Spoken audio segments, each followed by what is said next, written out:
We are told the monarchy exists to serve the people, a symbol of national unity. But behind the gold carriages and the charity galas, there is a second, much darker reality. Imagine this. You are the British military. You need to dock a warship to protect the nation's coast. But before you can tie up the boat, you get a bill. Not from a foreign enemy, but from your own future king. This isn't a conspiracy theory. It's a ledger entry. The Duchy of Cornwall has charged the Royal Navy over £1 million just to build jetties and dock warships. And they didn't stop there. They are even charging the NHS, the Public Health Service, millions just to park their ambulances. Welcome to Ghost Ledger. Today, we aren't looking at their crowns. We're looking at their invoices. Recently, an investigation cracked open the files of the Duchy of Lancaster. They found a deal worth £11.4 million with an NHS trust for nothing more than the right to park ambulances on a plot of Duchy-owned land for 15 years. While the king visits hospitals for photo ops, his private estate quietly drains their budgets through parking fees. The dead citizens scam.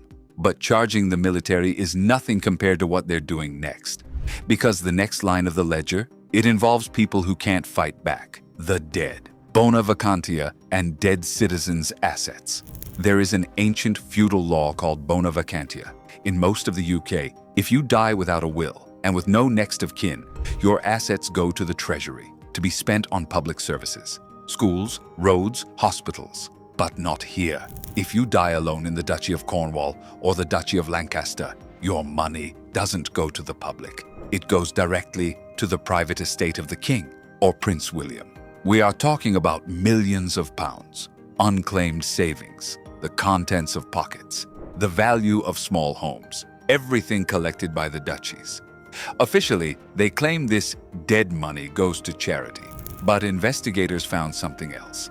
A significant portion of this money has been used to renovate properties owned by the duchies, upgrading buildings, homes, and rental units. In other words, they are using the estates of dead citizens to increase the value of their private real estate empire. The Green King hypocrisy. And if you think taking millions from the dead is the darkest part, wait until you see what the so-called Green King has been hiding under the soil. Environmental hypocrisy. King Charles has spent decades branding himself as an environmentalist.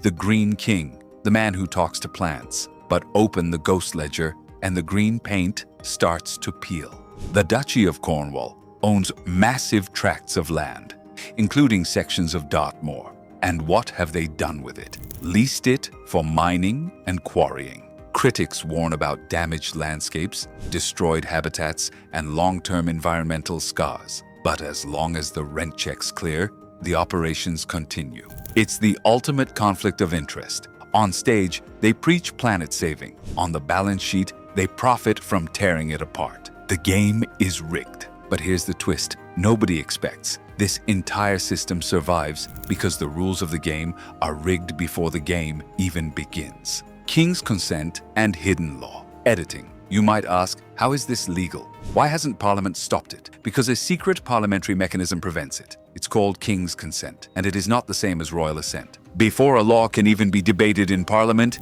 if it affects the private interests of the crown, the monarch gets to review it, and they can demand revisions. Documents show that the royals have used this power across decades to secretly lobby the government and alter legislation, especially laws that would force them to reveal their wealth. They didn't just follow the law, they shaped the law. They edited it to ensure the public could never see the full picture. The Andrew Black Box connection. And this secret rulebook isn't just about protecting profits. It leads directly to the family's most infamous scandal and the mystery of where Prince Andrew's settlement money really came from. The Black Box and Prince Andrew. We know Prince Andrew paid a settlement estimated at over £12 million. We know he had no official job. So where did the money come from? It comes from this system. The duchies act as a financial black box. As private estates, they generate over £50 million a year combined. Money not subject to public transparency. This system likely allowed the royal family to quietly bail out a disgraced member without ever issuing a public receipt. A private bailout fund built on public assets, shielded from scrutiny. The verdict. So what are we looking at? A monarchy serving the people, or a hereditary real estate corporation using a crown as a logo? They charge the military to defend them. They take the savings of the dead. They edit laws to shield themselves, and they keep the profits in a ledger the public is never meant to see. Secrets don't vanish. They're just written somewhere else. If you want to see where the rest of the elite hide their money, specifically the bunkers they're building right now, click this video here.